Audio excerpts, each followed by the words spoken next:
बेलनपुर नाम के गांव में बिरजू नाम का एक व्यापारी रहता था। बिरजू शहर से मुर्गियों के अंडे खरीद कर लाकर उनमें के चूजों को बड़े करके बेचता था। हमेशा की तरह अंडे खरीद कर लाकर उन्हें गर्म जगह पर रख रहे बिरजू को एक पीले रंग का अंडा नजर आता है। बिरजू उसे अपने हाथ में लेकर,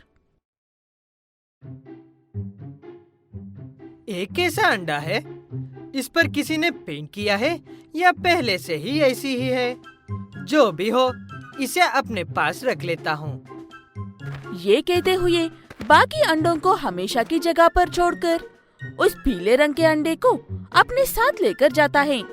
ऐसे एक हफ्ता गुजर जाता है। बाकी अंडों में से चूजे बाहर निकलकर खा पी कर खेल रहे थे। उस पीले अंडे में से चूजा बाहर ही नहीं निकल रहा था। पता नहीं वो अंडा भी है या नहीं। इतने दिन हो गए हैं, चूजा निकल क्यों नहीं आ रहा है? मैं ही जाकर देखता हूँ कि बात क्या है। ये सोचते हुए बिरजू अंदर जाकर देखा तो उस अंडे से एक सुनहरा बतख को बच्चा निकलकर खेल रहा था। वो दिखने में काफी सुंदर और शरारती लग रहा था। ये कैसा हो सकता है? एक मुर्गी के अंडे में से बतख का बच्चा निकल आया? जो भी हो, अब ये सुनहरा बतख मेरे साथ ही रहेगा। ये कहते हुए बिरजू उस बतख को हमेशा अपने साथ ही रखता था। कुछ दिन बाद वो बतख बिरजू की गैर मौजूदगी में उन छोटे छोटे चूजों का ख्याल रखता था। ऐसे एक दिन बिरजू के घर के सामने वाले घर में आम नाम का एक व्यक्ति रहने के लिए आता है। आम कोई आम व्यक्ति नहीं था। वो एक बहुत ही बड़ा और शातिर चोर था। पुलिस से बचने के लिए अपना भेष बदलकर बेलपुर में आया था। तभी उसकी नजर बिरजू की सुनहरी बतख पर पड़ती है। ये सपना है या सच? मैं सिर्फ बचपन की किताबों में सुना था कि सोने के अंडे देने वाली बतख होती है। आसपास कोई नहीं है। इसे अभी चुराकर छुप कर रख लूंगा। ये कहते हुए चुपके से जाकर आम उस सुनहरा बतख को पकड़कर अपने घर में छुपा लेता है। किसी काम से बाहर गया हुआ बिरजू घर लौट आने के बाद, मेरी बतख कहाँ चली गई? शायद घर में ही होगी। ये कहते हुए बिरजू घर में जाकर देखता है। बतख वहाँ पर भी नहीं थी। इस बात से बिरजू परेशान हो जाता है। आज से पहले वो घर से दूर तक नहीं गई है। तो मेरी सुनहरी बतख है कहाँ पर? ये सोचते हुए बिरजू सारे गांव में उसे ढूंढता है, लेकिन उसे उसकी बतख कहीं पर भी नहीं मिलती। इस बात से बिरजू काफी दुखी और परेशान हो गया था। यहाँ पर आम उस बतख के अंडे का इंतजार कर रहा था। ऐसे ही काफी दिन गुजर जाते हैं। ना तो बिरजू को उसकी बतख मिलती है, ना ही आम को सोने का अंडा मिलता है। ऐसे ही एक दिन अपनी मुर्गियां बेचकर शहर से लौट रहे बिरजू को एक दीवार पर आम का पोस्टर नजर आता है। ये तो मेरे घर के सामने ही रहता है। इससे तो सारा गांव खतरे में पड़ सकता है। ये सोचते हुए बिरजू घर जाने की बजाय पुलिस स्टेशन जाता है। लगता है ये बतख अंडा नहीं देती है। काट कर देखूंगा तो किताब की कहानी वाले की तरह बेवकूफ बन जाऊंगा। इसीलिए इसे ऐसे ही ले जाकर बेच देता हूँ। वैसे भी यहाँ पर काफी दिनों से हूँ। पुलिस कभी भी मुझे पकड़ सकती है।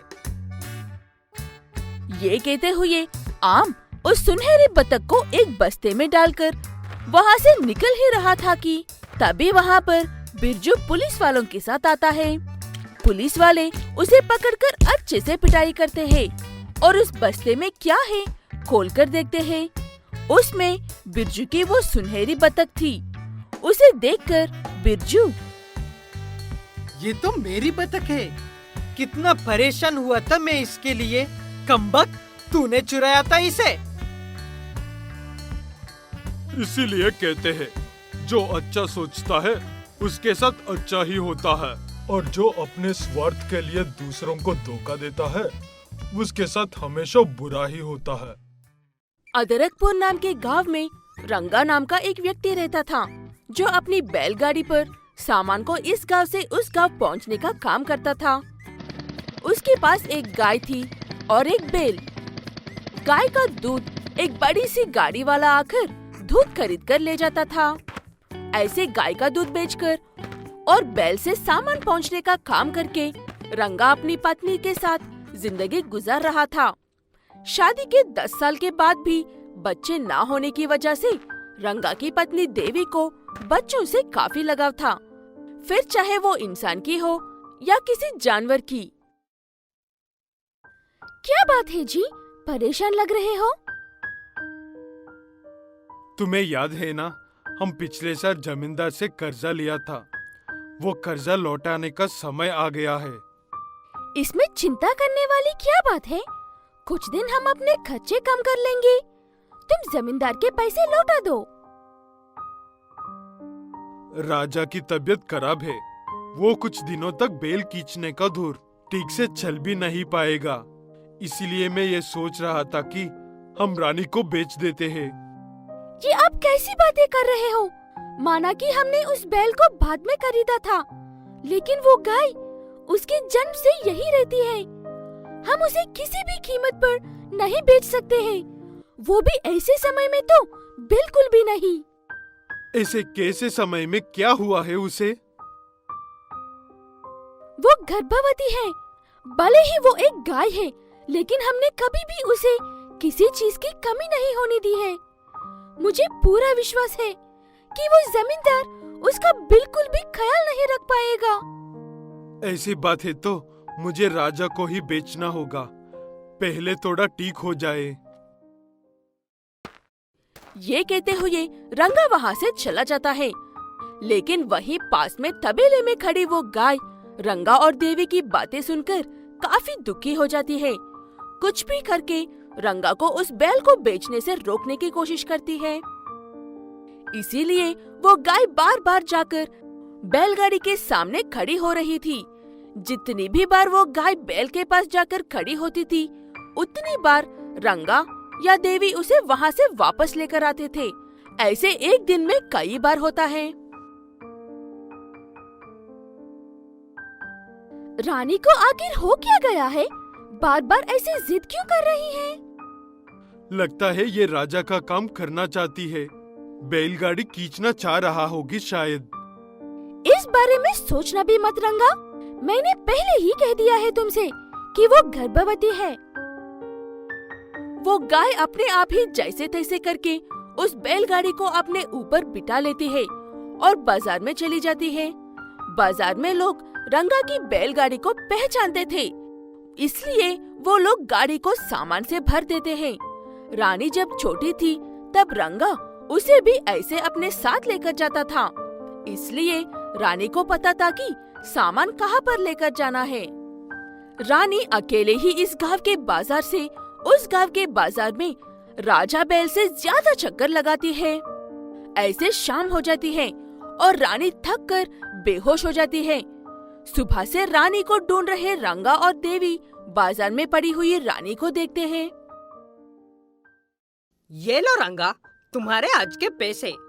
वैसे भी तुम्हें इस गाय से इतनी मेहनत नहीं करवानी चाहिए थी। पूरे 25 चक्कर, वो भी एक गाय से बहुत गलत बात है रंगा। 25 चक्कर? वो भी इसने अकेला किया ये साहब? वो रास्ता जानती थी और तुम सब मेरी बैलगाड़ी को पहचानते थे? ये नामुमकिन है। खुद के लिए होता तो नामुमकिन ही लगता है। अगर बात अपने किसी करीबी की हो तो इंसान हो या जानवर, किसी भी हद तक जा सकते हैं। रानी ये बात समझ गई थी कि हम राजा को ठीक होते ही जमींदार को बेच देंगे। उसने ये उसी के लिए किया है। उसने अपने बच्चे की भी परवाह नहीं की। मुझे माफ कर दो रानी, मैं एक इंसान होकर भी तुम्हारी बात समझ नहीं पाया। मैं वादा करता हूँ कि राजा को और तुम्हें कितनी मुसीबत आने पर भी नहीं बेचूंगा। ये कहते हुए रंगा उस गाय को बैलगाड़ी से अलग कर देता है। रंगा और देवी उसे घर लेकर जाते हैं और उसे राजा के पास छोड़कर हरा भरा घास खाने के लिए डालते हैं। रंगा जैसे तैसे करके पैसे इकट्ठा करके जमींदार का कर्जा लौटा देता है और सब अच्छे से रहने लगते हैं। रंगा राजा को हर रोज काम पर ले जाने की बजाय कभी कभी छुट्टी देकर उसे रानी के साथ अकेला छोड़ देता था। ऐसे उसकी सेहत भी अच्छी रहती है।